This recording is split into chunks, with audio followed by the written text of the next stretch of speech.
Good morning. We are back to the Medium's book, study of the Medium's book, which is the third Sunday of the month. Last month, we continue studying questions that can be addressed to spirits.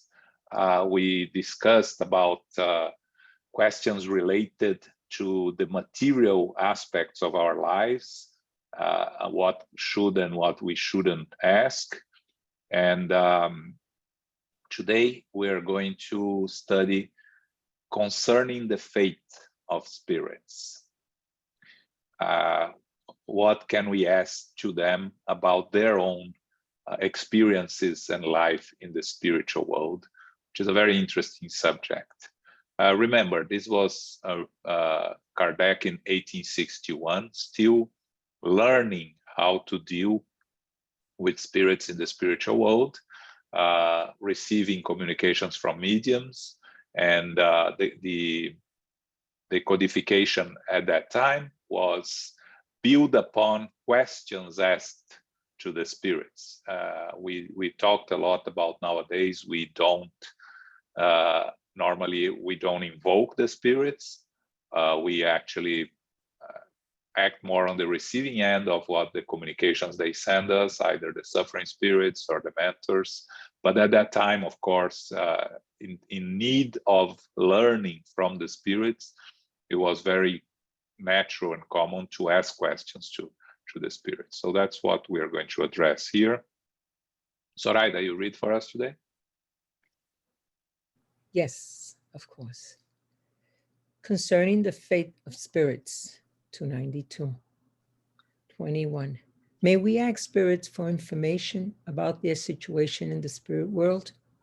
Yes, and they willingly respond when the request is made out of affinity or the desire to be useful, rather than for the sake of curiosity. Yeah, there is something very important here, right? When we talk about the spirits in the spiritual world, there is no empty space. So if we are asking questions out of curiosity, the serious spirits move away and their space is occupied by mocking spirits, by less evolved spirits that will answer our questions according to their own desires to make fun of us or to deviate us from the right path and other things. So when we address the spirits seriously out of interest of learning about our moral evolution mainly, but also some questions about serious questions about intellectual understanding, they will, serious spirits will give us answers. Their situation in the spiritual world, of course, is of interest to us, and after Kardec, of course, we have all the collections from communications from the spirits talking about their situation in the spiritual world through the various mediums, through Divaldo, through Francisco Xavier, through Ivone Pereira. We see so many information of the life of the spirits in the spiritual world. So we have a lot of information nowadays. At that time, we didn't have that much. Okay. Okay, next. Okay. 22. Are spirits able to explain the nature of their sufferings or happiness? Absolutely. And these revelations present you with a valuable lesson, for they enable you to understand the nature of future punishments and rewards. By destroying your erroneous ideas about the subject, they tend to rekindle your faith and trust in God's goodness. Good spirits are happy to report on their bliss, whereas evil ones may be constrained to describe their sufferings in order to lead them to repent. They sometimes even find some relief in this. It is the unfortunate who groan in the hope of obtaining compassion. Don't forget that the essential and exclusive goal of Spiritism is your improvement. To reach that goal, the spirits have received permission to initiate you into the future life, offering you examples that you may use to your advantage. The more you identify with the world that awaits you, the less you will suffer in the one where you are now, where you now are. This encapsulates the present objective of Spiritist revelation. Okay. Mhm. So we know that the spirits are able to explain the situation they are, and we have read a lot about it. But these are teaching lessons for us, right? By learning about the fate of the spirits in the spiritual world, what happens to them according to how they live their life here, it is a lesson for us to how to conduct our own lives. The phrase that the spirits tell us here, don't forget that the essential and exclusive goal of Spiritism is your improvement. It's very interesting because it's very strong. The exclusive goal of Spiritism is our improvement.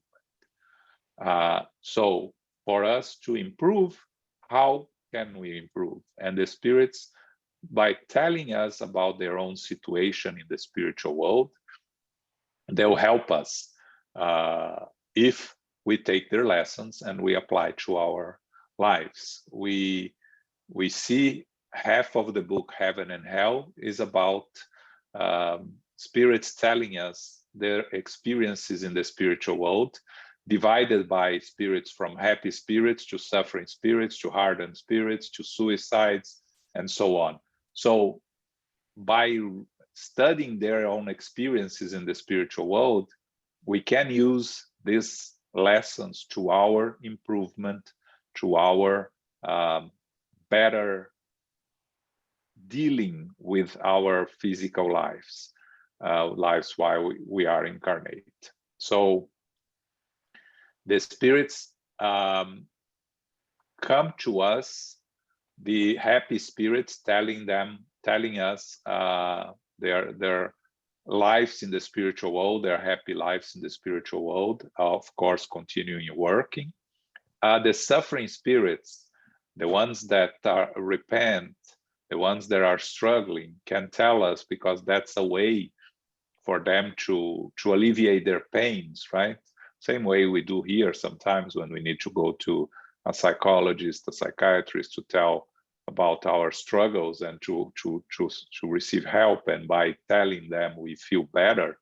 The spirits, the suffering spirits, will feel better also.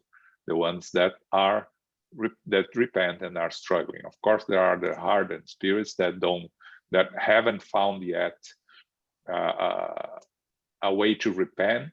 They are still stuck on their own difficult ways, and their situations also will help us understand how difficult it can be for us if we insist on choosing the wrong path. Okay. Questions here?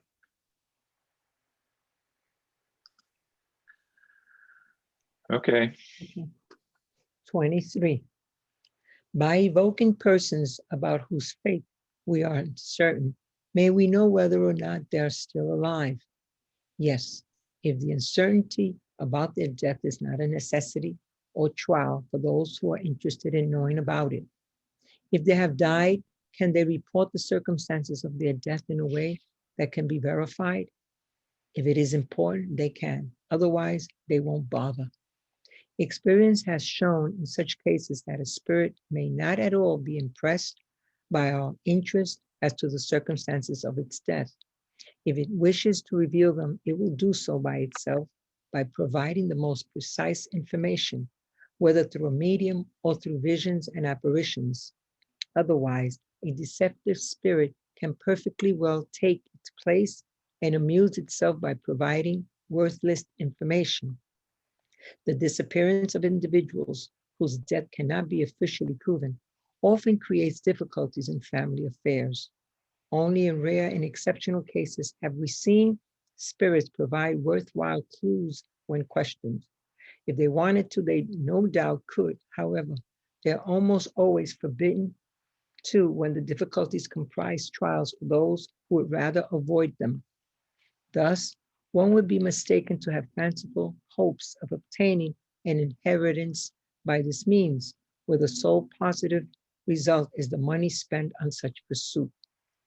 There is no lack of spirits who are prepared to encourage such hopes, and who have no scruples at all about leading interested parties on a futile search, from which they would be happy if they emerge feeling only a bit ridiculous. Okay, this is a very interesting question, right? First, we need to understand that at that time, where the means of communication were much more limited than we have nowadays, there was a much larger number of people disappearing without us understanding what was their fate, right? Where they ended up. Nowadays, we still have disappearing people that we don't know where they are. We read about these cases every day, and we read also about the police using mediums to try to find out the location of these people. And the spirits tell us very clear here why sometimes it works and sometimes it doesn't, right? The first is if the uncertainty about their death is not a necessity or trial for those who are interested in knowing about it. What are the motives that we want to find them? Are they sincere, or they are just out of curiosity? And again, we're not here trying to judge and to minimize the pain of those that cannot find any news about their loved ones. It's just the reality of the communications by the spirits and the assistance that the spirits may give. So there are different reasons why sometimes this happens, right? So and each case is a case.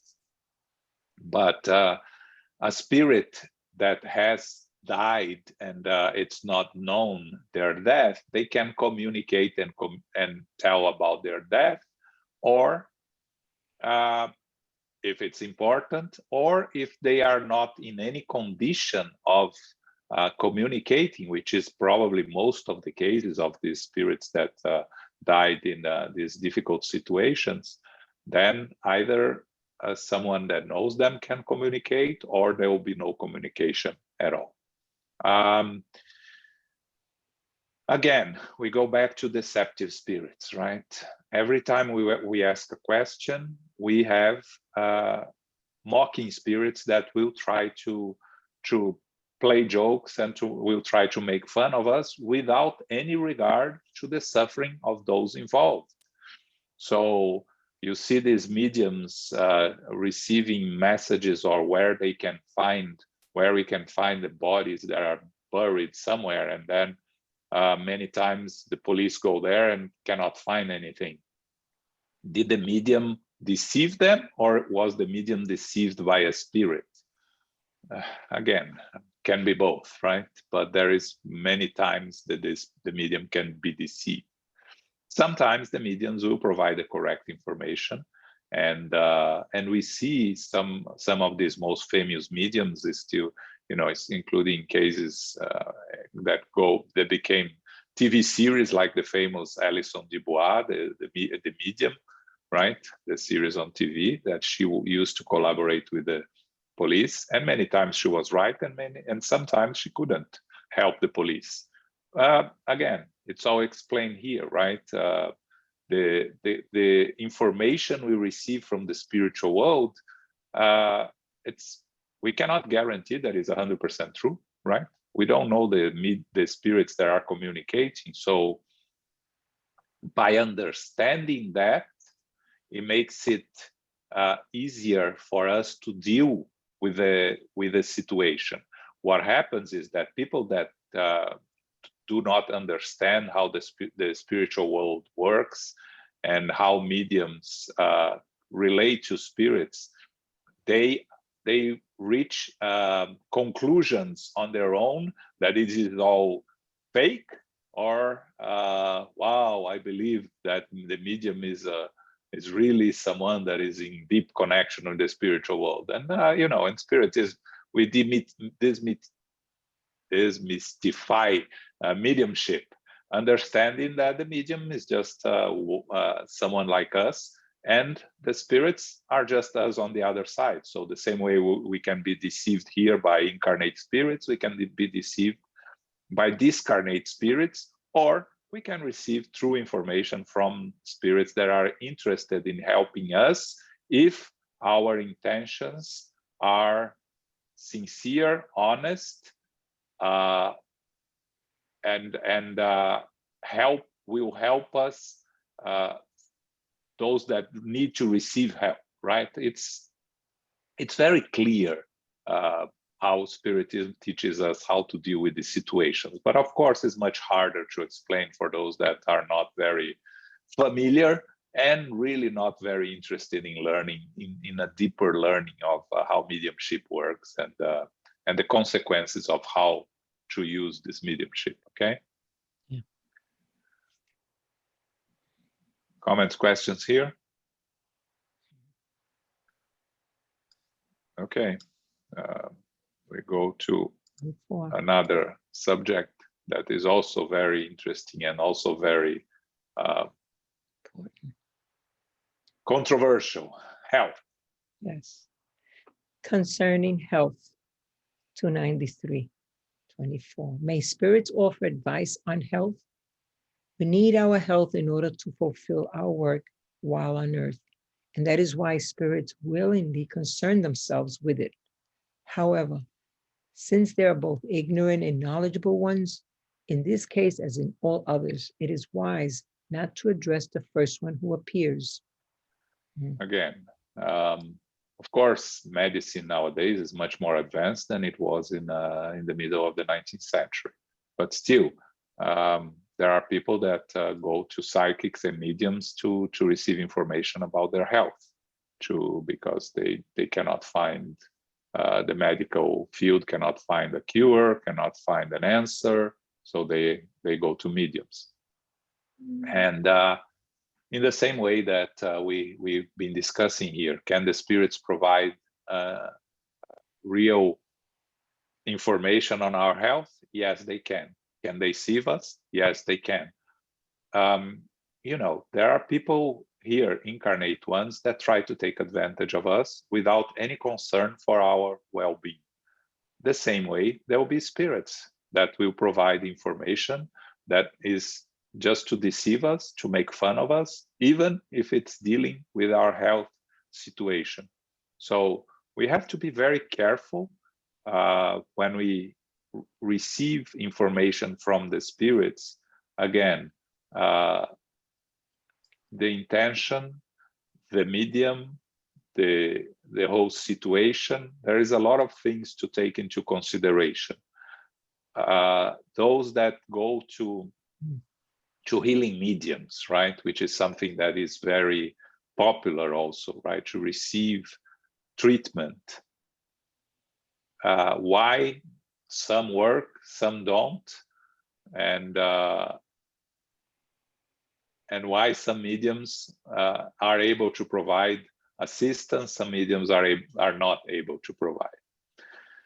It's a much more complex situation, right? We know, we've been studying the mediums book, the healing mediums. We know that our mediums capable of acting as intermediaries from the spiritual world to receive help and assistance, to provide help and assistance to those that are suffering.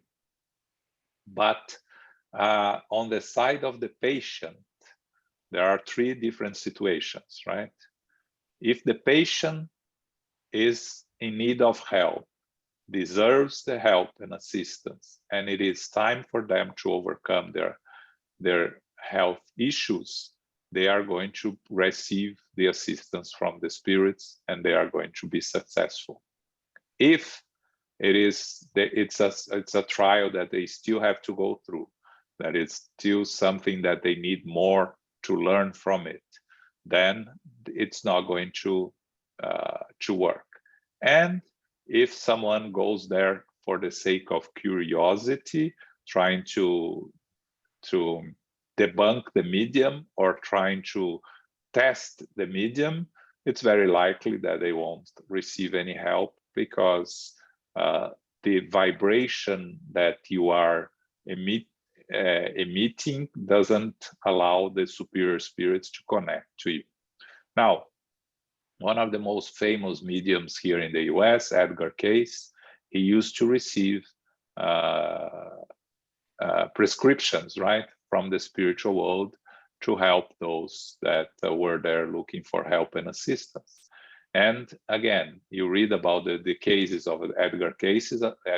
A lot of the prescriptions that he prescribed were successful. Some of them were not, exactly by what we're saying. The medium was very serious, and the medium was very, he worked for free. He was willing to help.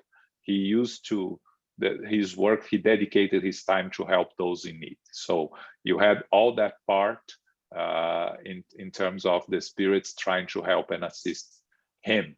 The recipient, then it goes to the cases. If the recipient deserved to be helped at that time, was important to be helped at that time, was there just to try to make fun, or was there, but it was still they had to go through, right?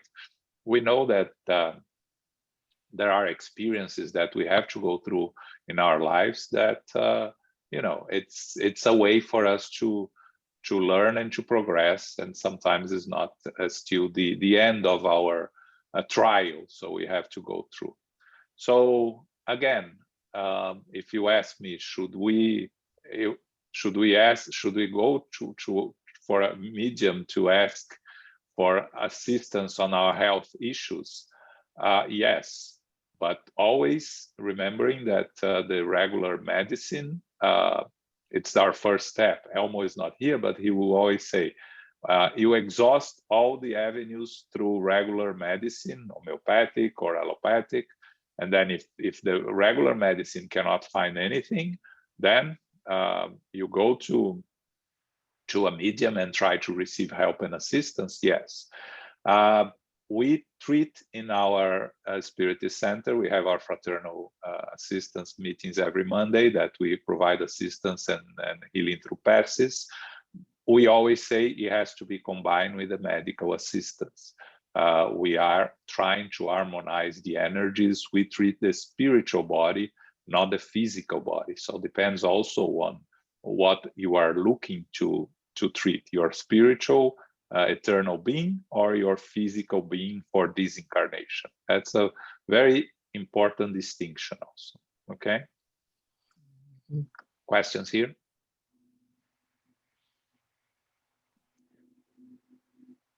Okay, no questions. Let's move on. Oh, there is one question, I think, on the chat. A sec. Yes. How can I know that we'll be successful?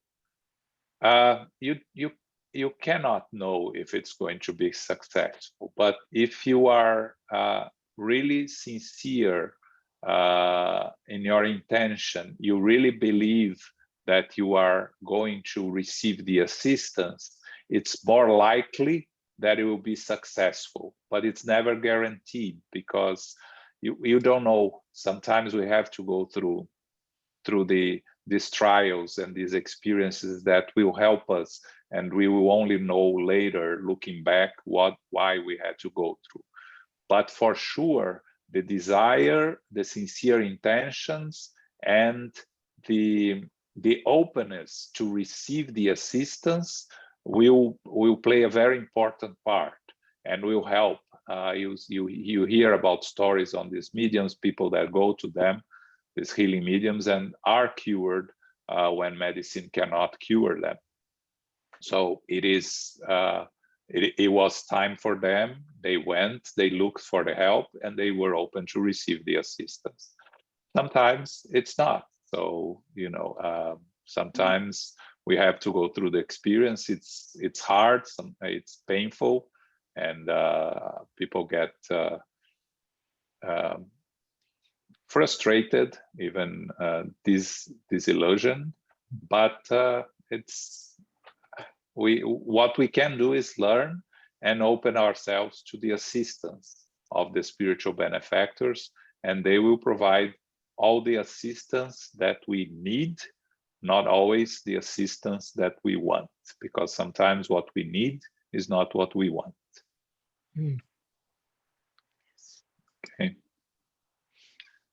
Okay. I hope I answered your question, Anna Kelly. Okay. Number 25.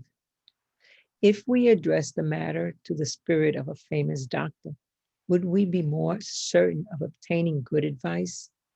Famous doctors are not infallible and often have theoretical ideas that are not always correct and from which they are not suddenly freed by death. Earthly science is very insignificant in the light of heavenly science, and only highly evolved spirits possess the latter. Even though they may use names you do not know, they may know much more about everything than your own scholars. It takes more than science to make spirits highly evolved, and you will be very surprised at the place certain scholars occupy among us. Hence, the spirit of a scholar may not know any more than it did while on earth if it has not progressed as a spirit. Let's remember Nosso Lar, André Luiz, the very beginning of the book, right? André Luiz was, according to information that we have, was a famous doctor, a well-known doctor when he was incarnated, this last incarnation before he wrote Nosso Lar, and he was very knowledgeable in the area. Then he goes back to Nosso Lar, and in the beginning, when he starts moving around the hospital, he tries to apply the medicine that he knows, and he learns that it's completely useless, and that he has to start the work that he starts doing in the hospital is to sweep the floors, right? It's exactly what they're saying here. He hasn't progressed as a spirit to the point that when he went back to the spiritual world, he acquired more knowledge than he had. So he needed to learn in the spiritual world, and that's what we accompanied through his books, the evolution of him, André Luiz, learning about the medicine of the spiritual world and not the physical medicine. So to invoke a famous doctor that has gone back to the spiritual world, it really doesn't mean much if we don't know the situation of this doctor. If this doctor is, and we know many here, a very proud doctor that think they know more than they actually do, or they are very proud of themselves, they will go back to the spiritual world, not open to receive help and assistance, not open to acquire more knowledge. They will go back there thinking that what they know is enough. So they will struggle to give any helpful information when we are asking a doctor to help us with the eternal spirit. So, of course, we have different cases. One of the most famous doctors in the in Spiritism in Brazil is Dr. Bezerra de Menezes, who was a former president of the Brazilian Spiritist Federation, and was called the doctor of the poor, because he helped a lot of people when he was alive, and he went back to the spiritual world, and he has been helping and assisting and healing from the spiritual world since his discarnation, beginning of the 20th century. Divaldo receives messages from him. He has books by Ivone Pereira. So it is a case of a doctor that continue his journey into the spiritual world, learning and evolving, and is able to help and provide assistance.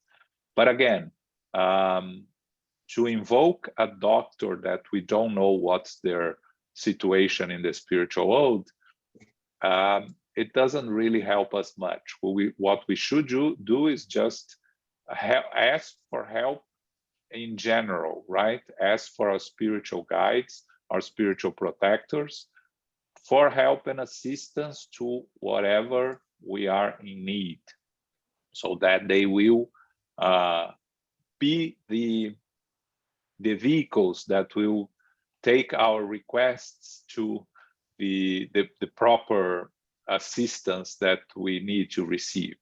Remember, in the book Between Heaven and Earth, the book starts with a 14-year-old girl praying for her mother that was in the spiritual world for help and assistance.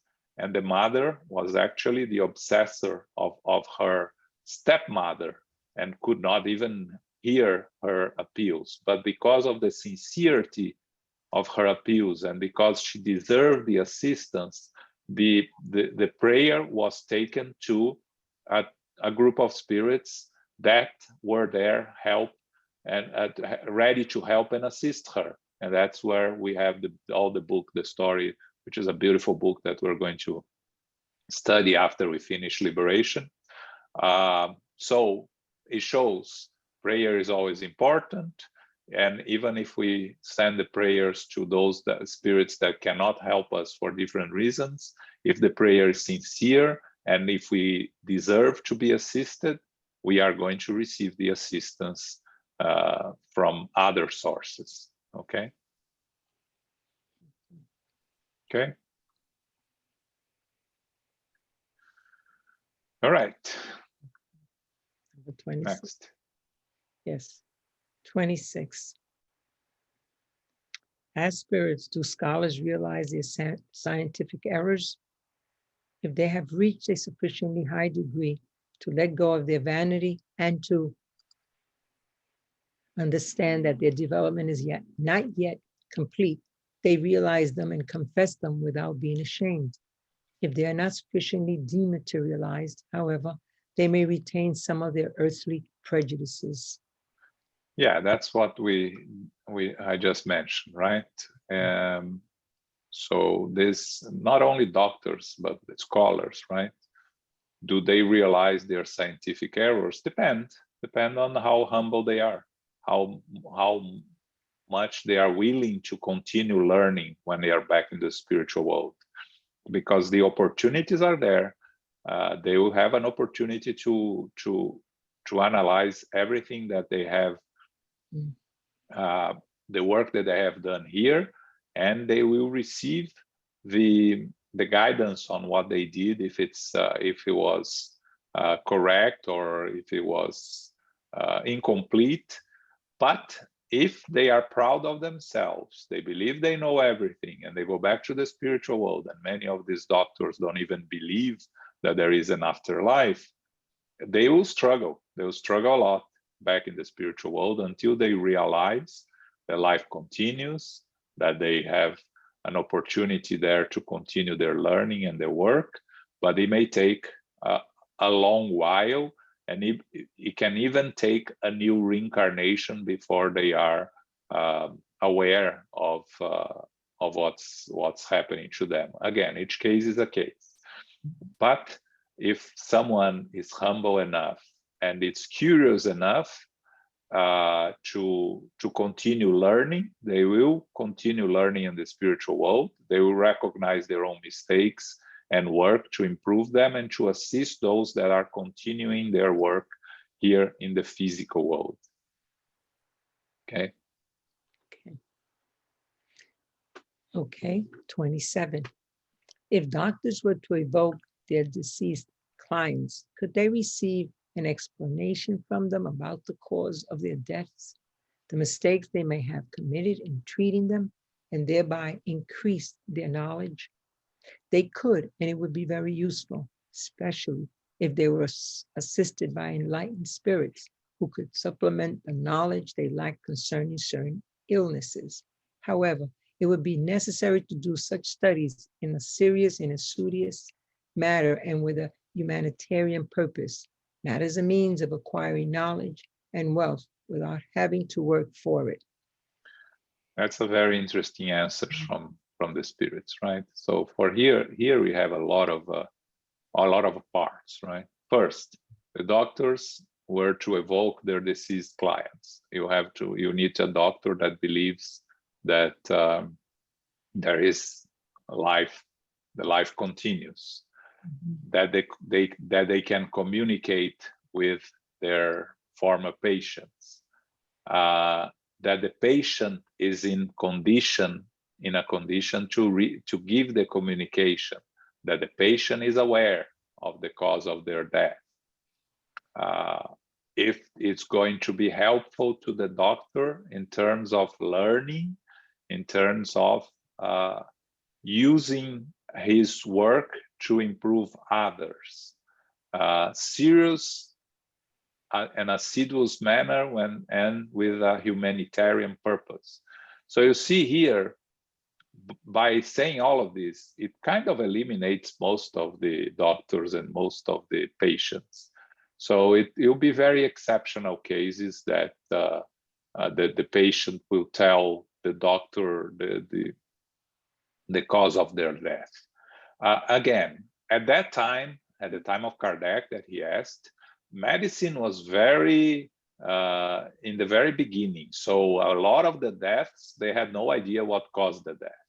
Nowadays, with medicine a lot more evolved, most of the modern medicine, most of the cases, the vast majority of deaths can be found out the reasons for it by the autopsies and modern medicine. So there is much less need for these evocations, and of course the doctors being much more materialistic that they were in the past. They will trust medicine to the physical methods of medicine and autopsies to find the answers.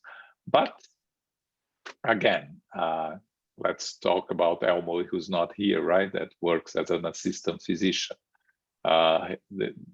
He loses a patient there, and he wants to understand better about the cause, because medicine could not explain, which happens. You know, medicine is not infallible.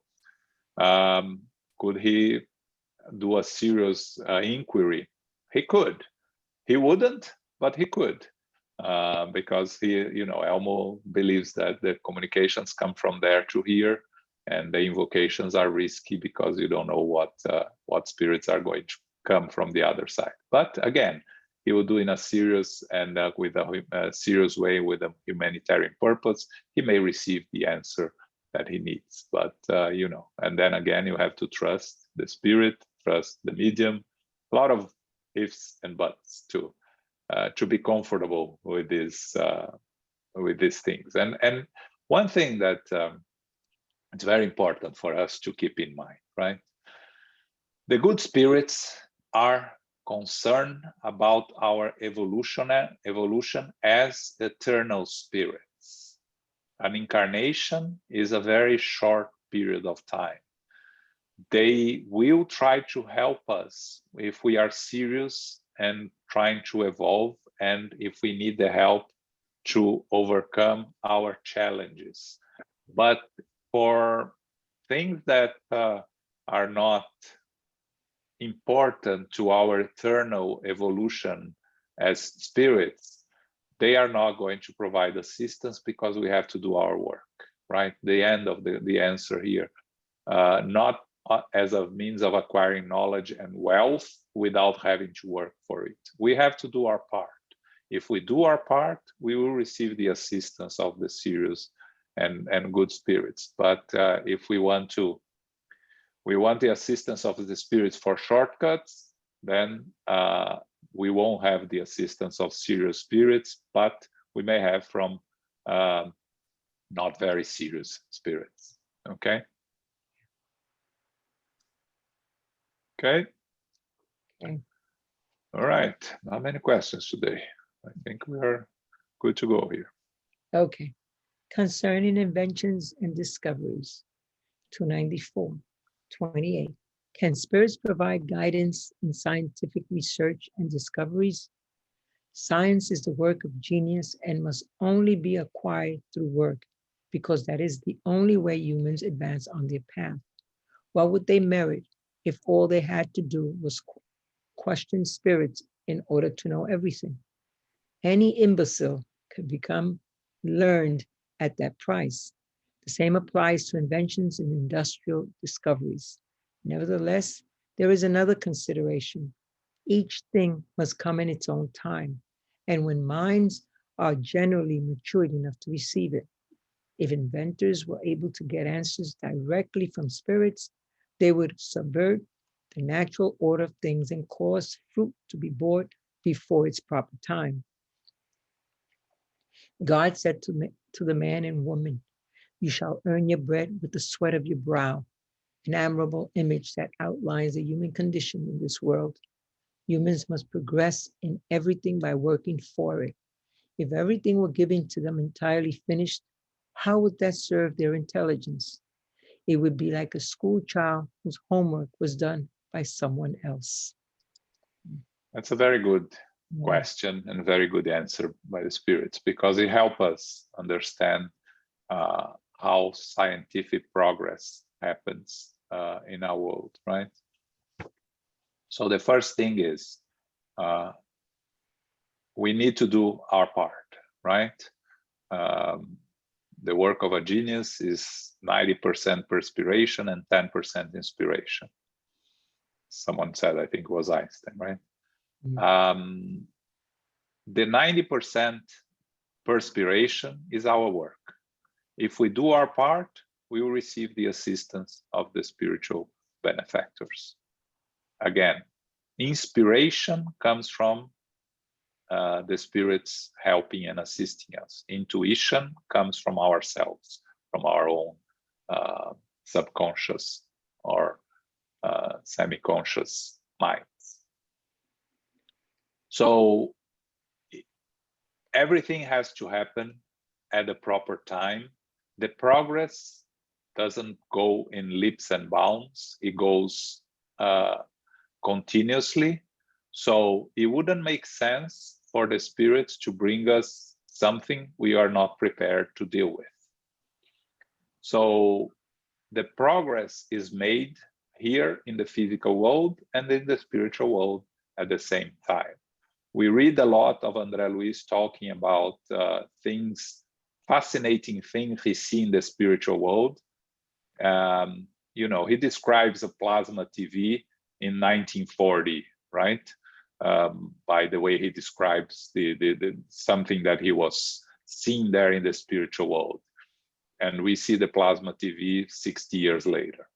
He describes the psychoscope, which is a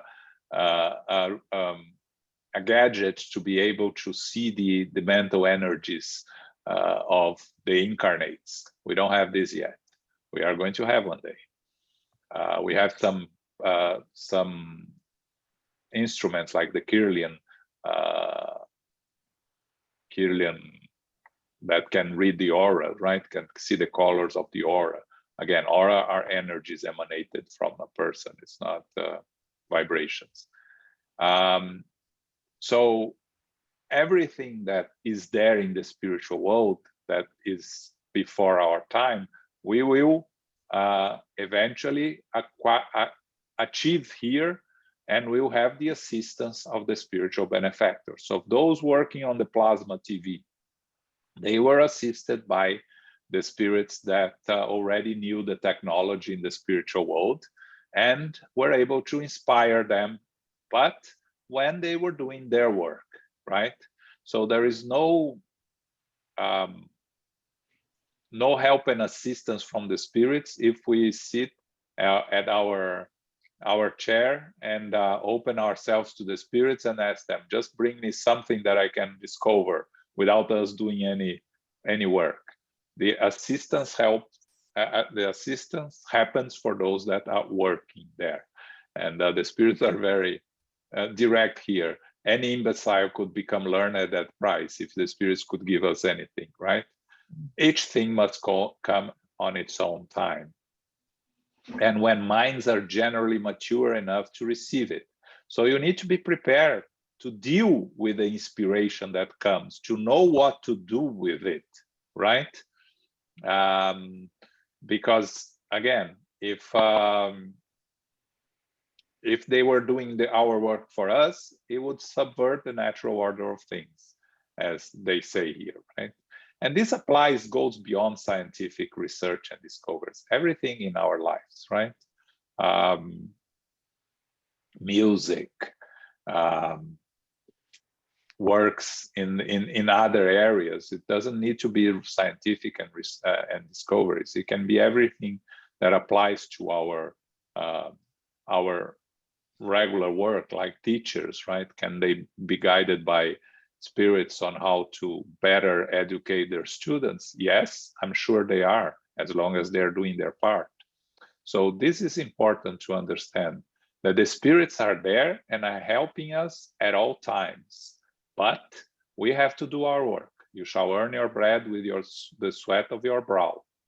Meaning, if we don't do our work, they are not going to do our work for us. There is no way. And if they are doing our work for us, it's not serious spirits, are spirits that are trying to make fun of us or trying to make us look fool. And we see that a lot, right? People coming with crazy ideas and with crazy fruitless discoveries or things like that, that you can see clearly that it was a work of not much of an effort and trying to find shortcuts, right? Okay. Okay. Number 29. A scientist and inventor is never assisted by spirits in their research. That's a different matter altogether. When certain discoveries' proper time has come, the spirits in charge of directing progress search for the appropriate persons to accomplish them, inspiring them with the necessary ideas, but leaving them all the merit because they themselves will have to develop the ideas and carry them out. This is the process of all the great works of human intelligence. Good spirits respect all individuals in their own spheres. Those who are capable only of tilting the soil will not be made depositories of the secrets of God, but spirits will know how to draw out of obscurity someone who is capable of fulfilling the divine plan. Do not allow yourselves through curiosity or ambition to be led onto a path that does not harmonize with the objective of spiritism and which would result in the most ridiculous deceptions.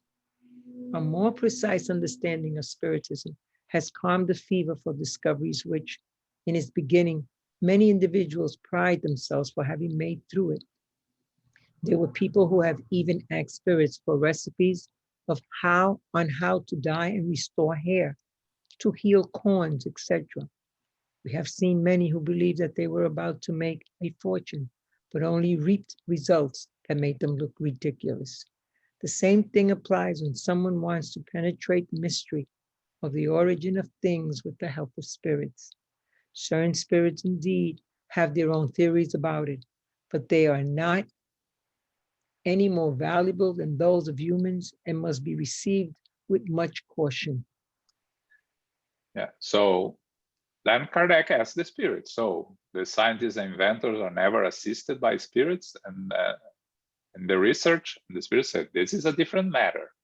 When certain discoveries, proper time has come, the spirits in charge of directing progress search for the appropriate persons to accomplish them, inspiring them with the necessary ideas.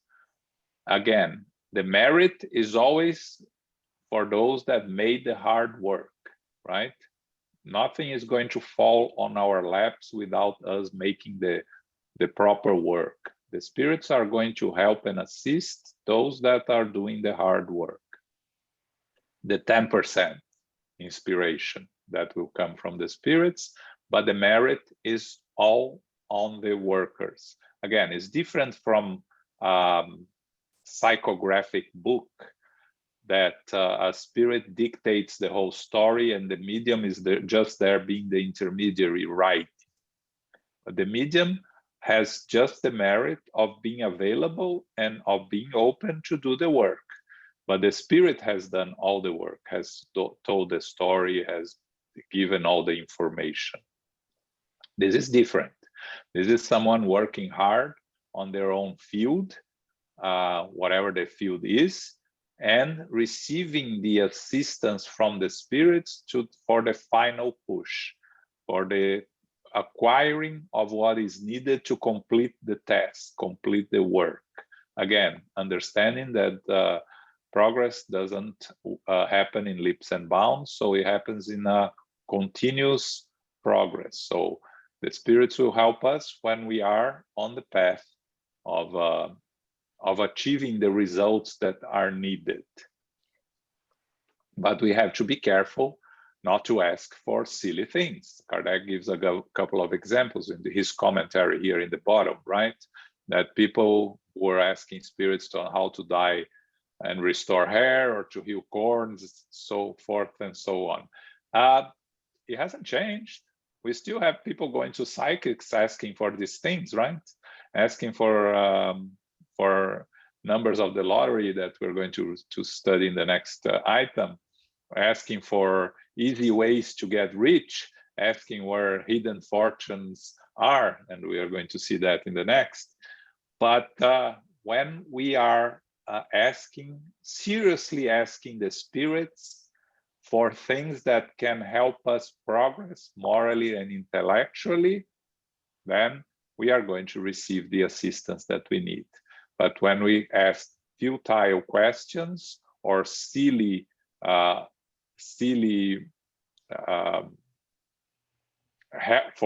help, we will get our answers from spirits that are going to make fun of us and will take advantage of our lack of seriousness to cause us all sorts of trouble. Okay, right? Yes. Okay. John? Okay. Yes. You know, I always find this topic very interesting because there's the idea is that multiple incarnates have a similar mission given to them at the same time. And for example, it's like discovering electric or learning a plane to fly, or manned flight. And these people are separated from a world away from each other, with at that time very little communication between them. And the idea that there's in progress, there's a backup. If this guy fails, this guy might get through. And then there's the issue of, or is it just an evolutionary process where the foundation has been built? Step 1, step 2, step 3, and hey, we're gonna. What's the next step? Step 4, and we have electric. But the idea of these people going out, I guess it's much like the prophets who were sent out to different parts of the world, trying to spread the same message to different people. It's just very interesting to me. And you are absolutely right. We see many times, I remember when they were searching for a cure for AIDS, right? That at the same time, doctors in France and here in the US found the medicine that is being used until today, right? Similar medicines. And it was, they even went to court to decide who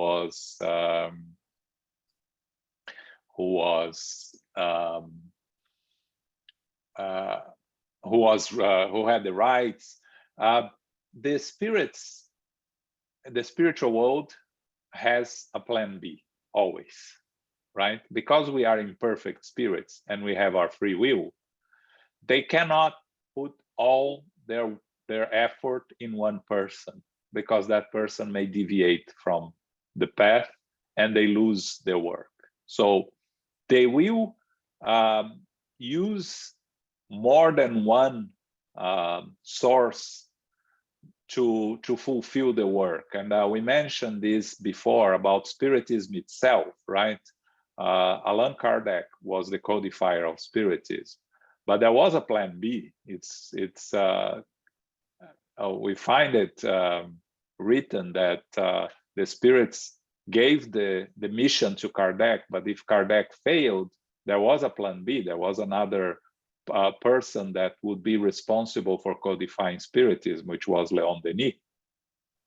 So even for something as serious as Spiritism, which with a spirit that was clearly evolved like Kardec, they had a plan B. You can imagine the other things, right? The scientific discoveries, electricity and things like that.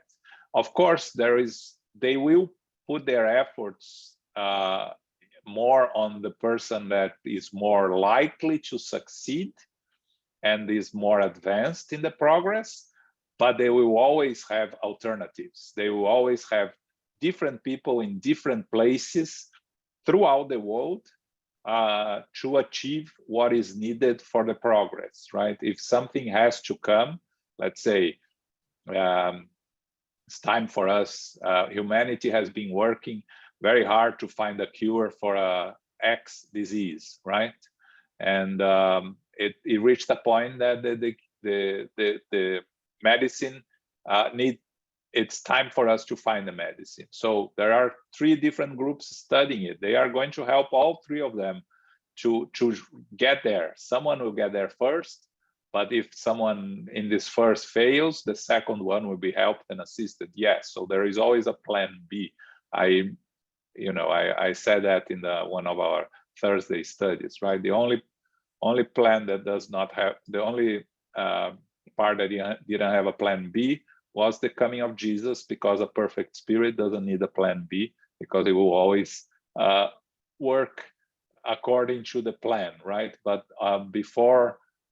below a perfect spirit, we always will need plan B here, because we are susceptible to fail because of our limitations and our free will. But yes, Wayne, very, very true what you said.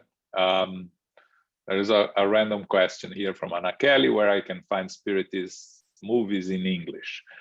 You can find some of the Brazilian movies with subtitles. Kardec's movie you can find on Netflix with subtitles. The Story of Kardec is a very good one.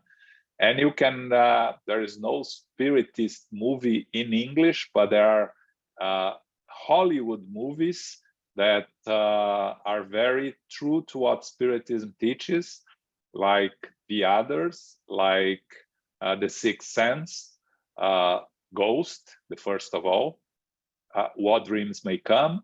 They are all movies that represent very well the spiritual world according to what Spiritism teaches us.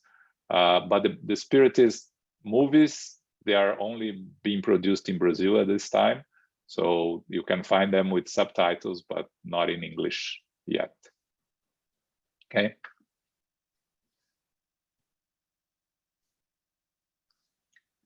Okay. Okay. Concern hidden treasure. 295, number 30. Can spirits reveal the whereabouts of hidden treasure? High order spirits do not concern themselves with such things, but mocking spirits often reveal the whereabouts of non-existent treasures, or they might even indicate one place while the actual treasure is in another.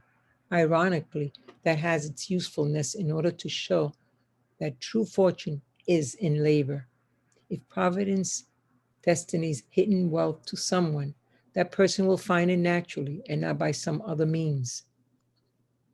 Again, spirits are concerned with our moral, intellectual evolution, not with our material needs. So if we ask spirits about hidden treasures, they will answer.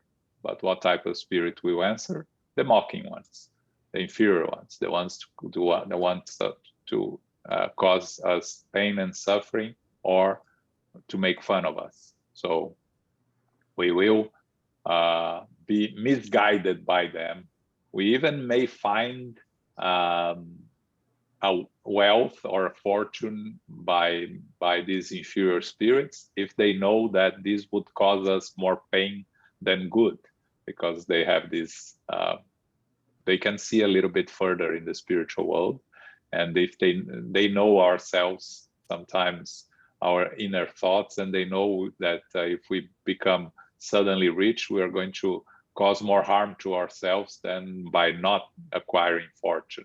So they may help us find this fortune to cause more harm to ourselves. But good elevated spirits will never participate in this type of inquiries. Okay. Number 31. What about the belief in spirits who guard hidden treasure? Spirits who are not yet dematerialized attach themselves to things. Misers who have hid their treasure may still watch over it and guard it after death. Their perplexity at seeing it stolen is one of their punishments until they understand the futility of such things. However, there are also spirits on the earth in charge of guiding its geological transformations, and who have allegorically been transformed into guardians of natural treasures.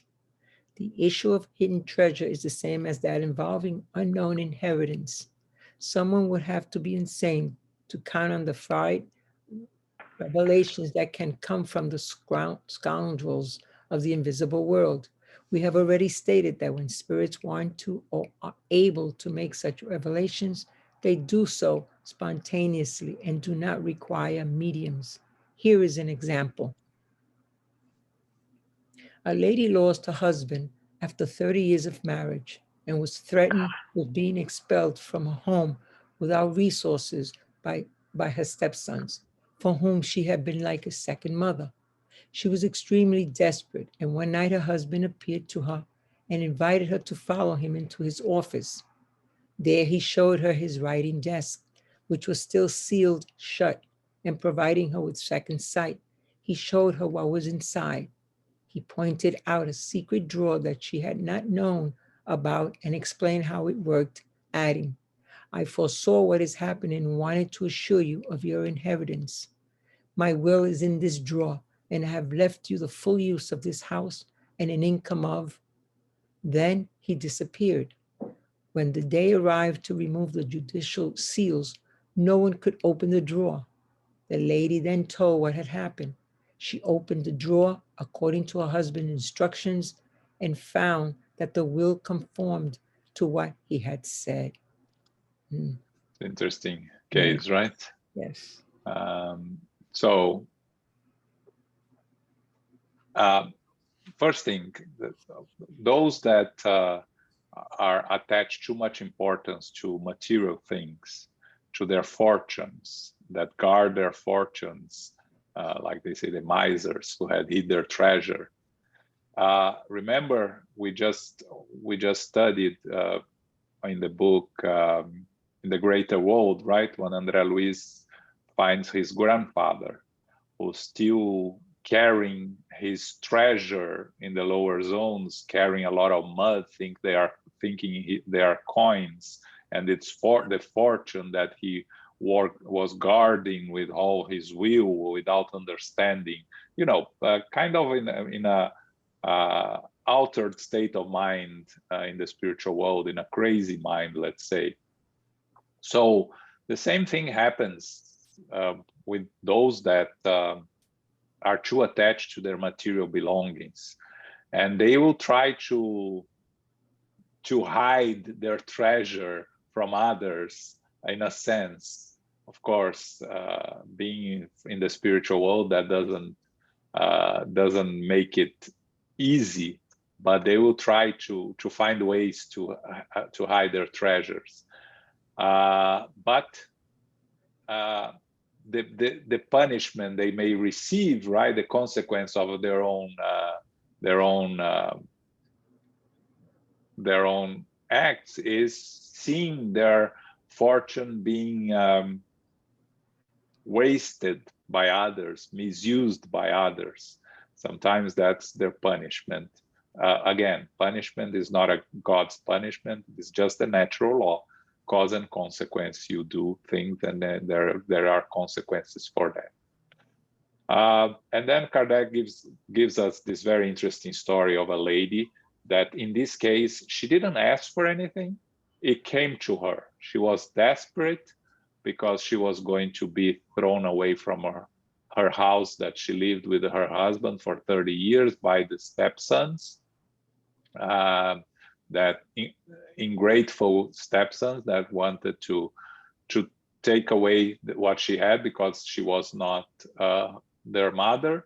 And the husband, seeing what was going to happen, appeared to her and helped her find the will that was hidden in the drawer, right? So what happened here, the spiritual world helping and assisting us when we deserve to be helped and assisted and without us asking for it.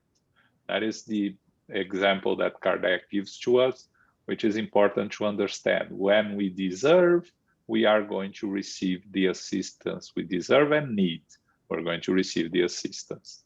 If we are trying to force our way into the assistance, we're not going to receive it. Unlikely that we're going to receive it. Okay.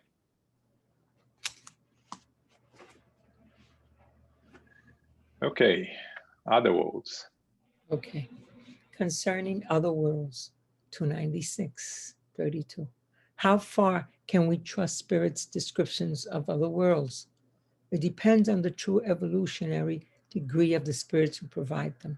For you must understand that ordinary spirits are as incapable of informing you about this matter as an unlearned person would be among you concerning the various countries of the earth. You often ask scientific questions about such worlds, which these spirits cannot answer. If they mean well, they address the issue according to their personal ideas.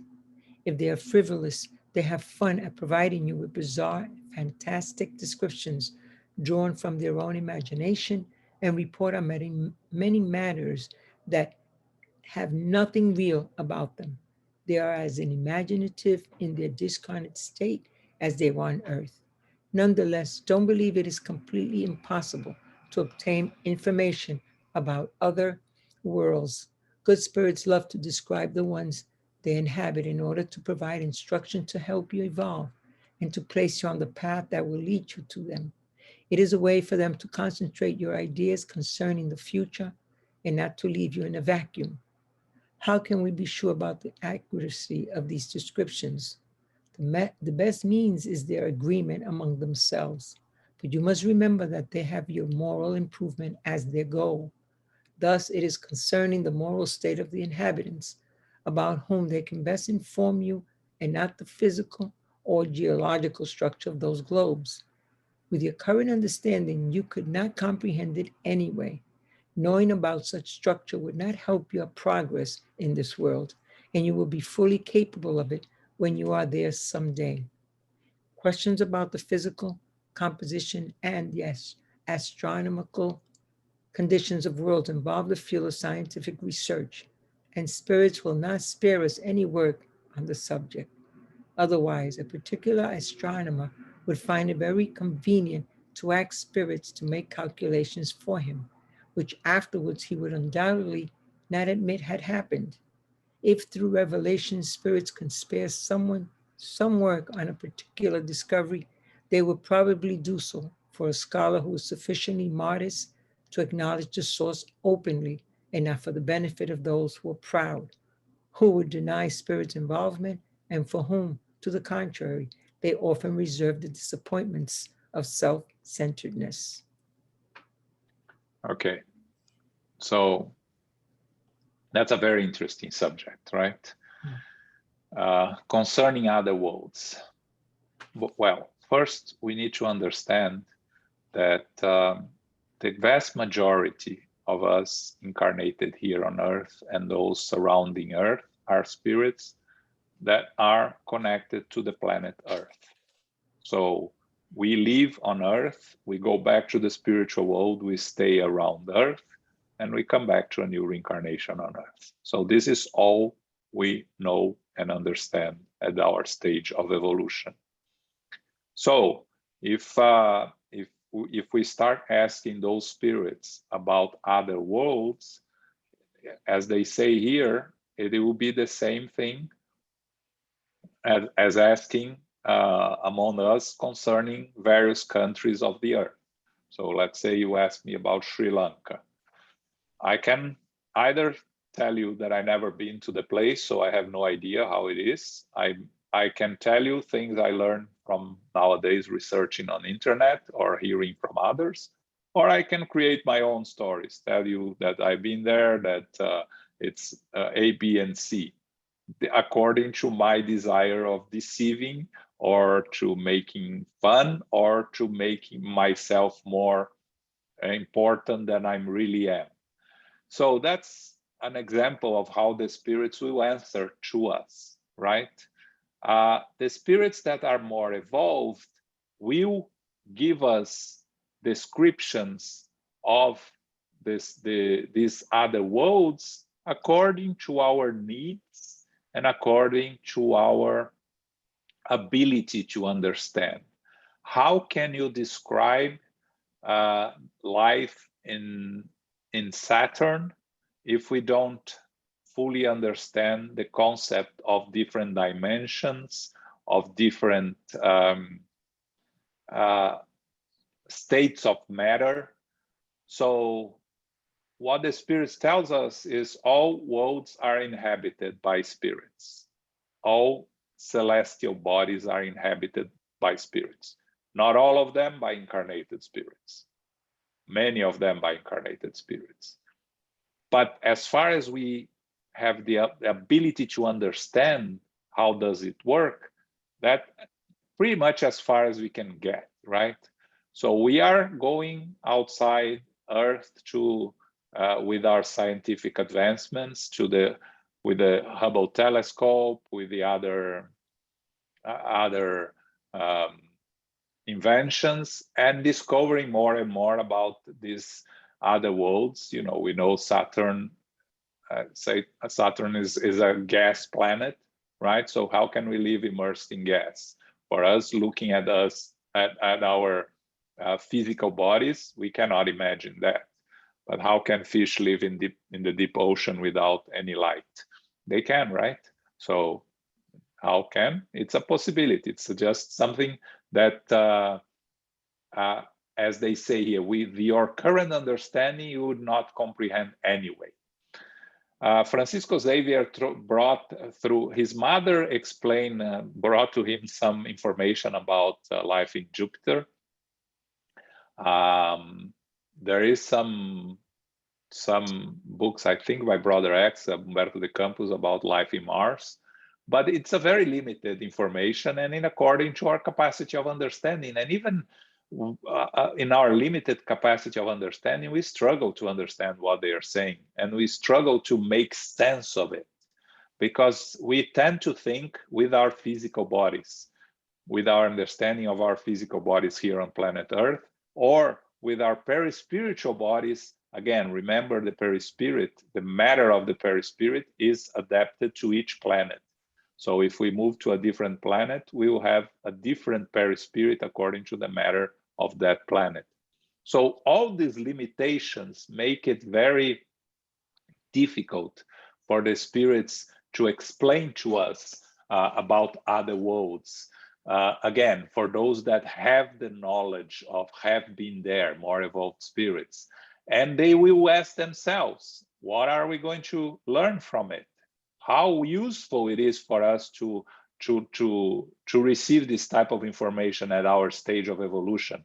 Probably won't be very useful. That's why they don't give us the information that we need. And again, we will find spirits that will give information according to what they believe it's true, and not necessarily is the real truth, right? Because it's not only spirits that are deceiving us, but there are spirits like us here. There are those that truly believe that they know more than they actually do. And they will try to give their own explanations of things that they believe they understand, which is sometimes is not really what they know and what they understand. So it will be limited by their own limitations and understanding of the realities of other worlds. Okay, I hope I made myself kind of clear here. We're not going to the next, because we're moving to the next chapter. We'll leave for next month, right? The contradictions and deceptions, which is a chapter 27. It's a very interesting chapter, but we'll leave for next month. So if we have any questions regarding this, what we studied today, any comments, please go ahead. Yes, Wayne. You know, Joel, I'm thinking about this idea that you ask of a spirit a silly question, you're going to get a silly answer, and I think about myself, my own life, and I have issues being relating with people, that if somebody were to ask me innocently about a technical question, I will answer that question in a way for them to understand. I would build up the from the ground up for them to understand quickly what we're talking about. But then I have people who will ask me a question that is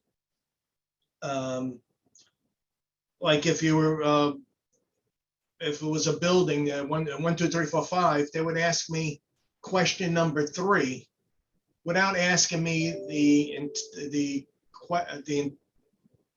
would ask me an advanced question without them knowing the basics. What's the basics.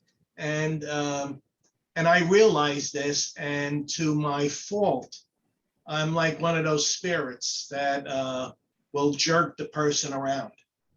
And this comes in as a problem at times. It's it relates even with me and my wife. My wife will ask me, you know, a technical question that's here instead of asking me here, and I will give her a silly answer, and she'll recognize that it's a silly answer, and that's when all heaven and hell break loose. And so it's an interesting thing. We're not much different than the like we say, we're not different than the spirits. We yeah, and they will, you know, they will answer again. The spirits are just us on the other side, right? So, you know, if you are back in the spiritual world tomorrow, you are not going to change. You are going to continue answering the questions the same way you answered here, right? Of course, the change from physical life to the spiritual life can have cause some transformation, and in many spirits it transforms them. But most of us, you know, if we are once we are there and back in the spiritual world, and we reacquire our balance, we'll continue to be exactly as we are today, and we will answer the questions in the same way we've been answering here in the physical world. And that can be not a true answer, right? Can be or it can be a little bit we answer in a way that people can't understand, or we lose our patience with the answers. We see spirits losing their patience with questions sometimes, right? Because it's just us on the other side. So again, it requires humility. It requires self-knowledge, understanding of our state, to be able to deal with this. But this is a learning experience. We're learning. We're studying together and learning. And as we understand better about the spiritual world, we understand better about ourselves also, in our needs here to get to the other side in a better condition, more prepared to deal with what we're going to face when we get to the other side, right? In the end, is our, as they said here in the beginning, spiritism is for exclusively to improve ourselves, and improve is morally and intellectually, both sides. So the more we learn about ourselves, the more we work on improving ourselves, the better we'll be prepared to deal with when we reach the other side. Thanks, Wayne. Anyone else?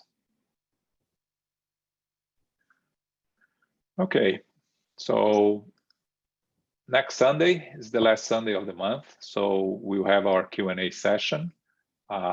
Please bring your questions here, and we'll be happy to answer. Besides that, this Wednesday, we restart our book club. We are going to start the book 50 Years Later, which is the second book of Emmanuel's recollection of his incarnations in ancient Rome. First one is 2,000 years ago that they finished discussing it. Now they're going to start discussing 50 years later. All right, so this Wednesday at 7 p.m. This coming Saturday, we are going to have on the United States Spiritist Federation a lecture. We're going to have our good friend Luis talking about the spirit world. So I watched these classes that he gave to his group in Portuguese, and it's very interesting. It's really worth to understand better about the spiritual world and how spirits live and interact with us in the spiritual world. So this Saturday at 11 a.m. In the United States Spiritist Federation weekly talks. Okay. Carol, can you do our final prayer? Yes, certainly, John. Thank you very much. Thank you and everyone today for being here and participating. Thank you, Sarita. Infinite Creator and Supreme Intelligence, we give thanks for being together today as brothers and sisters for our studies of the Medium's book, Chapter 26. We give heartfelt thanks to our spiritual benefactors, the good spirits, the protector spirits, our mentors, our teachers who are guiding us, inspiring us to study and improve each day. If we are truly serious, the elevated spirits can give useful information to us. We should use discernment in all counts and do our part, not for the sake of curiosity. Matters of health, scientific research, discoveries, education, and the celestial worlds can be received at the proper time through individuals who merit the information. We should not be frivolous with our inquiries. The good spirits are primarily concerned with our moral development and evolution, and we know we are all learning and improving. May we continue throughout the week with our prayers, with our studies, with our mindfulness, knowing that we are never alone, that assistance is always available as we ask and do our part. May we receive the love, light, and peace of Christ within us to inspire us, to uplift us, to keep us in a centered place in our lives so that we can share with others in a grounded yet elevated manner. And as we close this meeting today, we give thanks for all that we have learned, the help, the healing, the guidance, and helping us to persevere, helping us to trust, helping us to continue with faith and courage. May we offer all our prayers throughout the world globally to those who are in need, those who are suffering on all levels, mental, physical, spiritual, and emotional, those who have been displaced throughout the world. May all receive the help that they need. May they receive the love, the light, and the encouragement to help them move forward, whatever the situation may be. We ask for the help for suffering spirits in the spiritual world as well. They too need our prayers. And as we close now, we humbly ask for safety and protection as we go forth to family, friends, loved ones, and co-workers. May we go forth now reminding ourselves to be beacons of light. Go forth now in peace and in gratitude. So be it.